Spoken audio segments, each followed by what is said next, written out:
kura. Kwingineko tunaarifiwa kwamba jamaa za wapiganiaji uhuru wa Mau Mau wametoa wito wa kufidiwa na serikali ya Uingereza, wakisisitiza kwamba bado kuna dhulma ambazo hazijashughulikiwa kwa familia ambazo jamaa zao walipoteza maisha, kuteswa na kukandamizwa wakati wa enzi za ukoloni.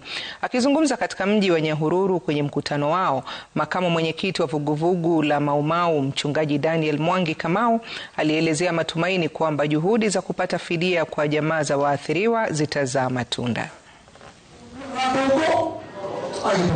Kuna vyama vingi za Mau Mau zilipo ambazo zimetawanyika katika Laikipia, na sasa hivyo vyama, kila chama inaongea tofauti na ile chama ingine.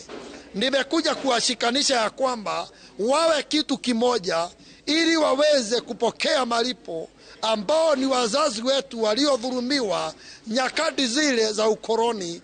Watu wengi iko na tabu, hata wamama wengine hakuna makao, wanakomboa nyumba. Wengine wengi hakuna pali hata shamba ya kulima. Na tunasikia hata iko pesa. Tukiona hiyo pesa tununue kashamba au mtu anunue kaploti akae, atafurahia kwa sababu atawasha kukomboa. Kwa hivyo mimi nasema kwa serikali kuu tunaipenda, tukamatane na nyinyi, alafu mtusaidie. Hiyo pesa itoke haraka, hata sisi tusaidike.